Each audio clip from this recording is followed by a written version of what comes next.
This is look, Doc Rivers after the game. I'll just hit it for you right here. Here's how Doc Rivers broke it down for the good people of Philadelphia post game when he was asked what was his takeaway going into this game when the things started to get a little bit out of hand.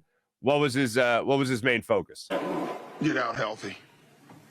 Really, I mean, I thought we had great looks, couldn't make a shot.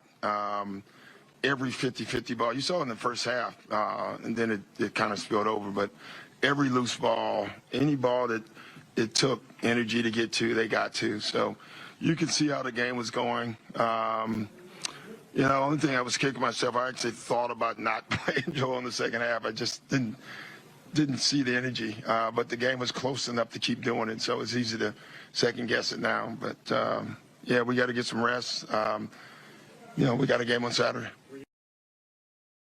I was watching the game and I was thinking to myself, is he just going to take Embiid out? And then when Embiid went out and actually left the game for a little bit, I was like, all right, well, he's done for the night. And it was funny because at that exact time, I was texting with a buddy of mine about Embiid's over.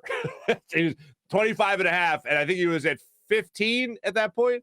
And he goes out, and I'm like, oh, well, he'll probably hit 25. And then he went out, and I went, oh, yeah, he hit 25. And then I thought to myself, he's not coming back. If I'm Doc Rivers, I'm not putting Joel Embiid back in this game. Game is, even if it was 12 points at the time, it still felt like it was 30. It felt like the Sixers didn't have any opportunity to win this game. It didn't feel like they had it in them to win this game, especially as the game went on, and you saw them just dragging and dragging and dragging.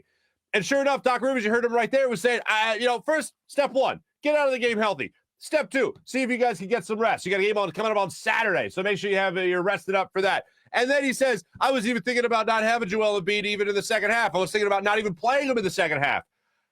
Hey, in a game like that, you're at home. You're facing one of the best defensive centers in the game, one of the best defensive players in the game in Rudy Gobert. You got to put him out there. You got to see how he measures up against that kind of talent. You're not going to get this many opportunities to do that. He's at home for the first time in a while. You got to give fans the opportunity to see Joel Embiid. I totally get why he didn't do it, but I get why he was thinking about it because I was thinking about not playing Joel Embiid in the second half. I was like, should Doc really be playing this guy? It seems like this game's out of hand. It seems like they don't have a shot. It seems like their fuel tank is empty in this game against top-tier talent like the Utah Jazz. It doesn't get any easier because not only do they have a game on Saturday, but they face the Warriors coming up here on Saturday, who are 21-4 on the season. Do I even need to say anything other than they're playing the Warriors? Yeah, I don't think so. So that was a little disappointing.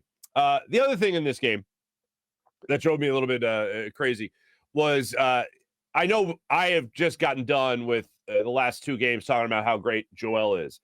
I was really hoping this would be a game that he would get after it. And in that first quarter, when both teams were basically having a slugfest, I was thinking to myself, if this is the pace of the game, the Sixers don't have a shot. Because there's no way the team that I have seen play over the last week and the overtime games and the back-to-back and Joel Embiid talking about how COVID kicked his ass and he's still looking like he's not lollygagging up the court, but I believe that's the highest his energy level can go right now because of where he's at fatigue-wise, mainly because of the games that he's played and the minutes that he's logged immediately coming back from COVID.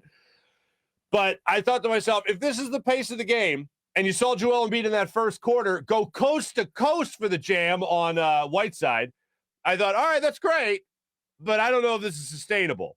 This is a great pace now, but I don't know if you can keep this going for 4 quarters of basketball, and that turned out to be the exact case right here, that it was not going to be sustainable for the Sixers. And as I was just saying a second ago, the Sixers not being an upper echelon team, here's what Keith Pompey, who actually asked the first question of the press conference last night. Just look at that, what's highlighted in red. You look at the whole paragraph there. It talks about the Sixers. They displayed toughness and the capacity to recover quickly from difficulties, so that's good. Okay. However, the outcome of this game, a 118-96 loss,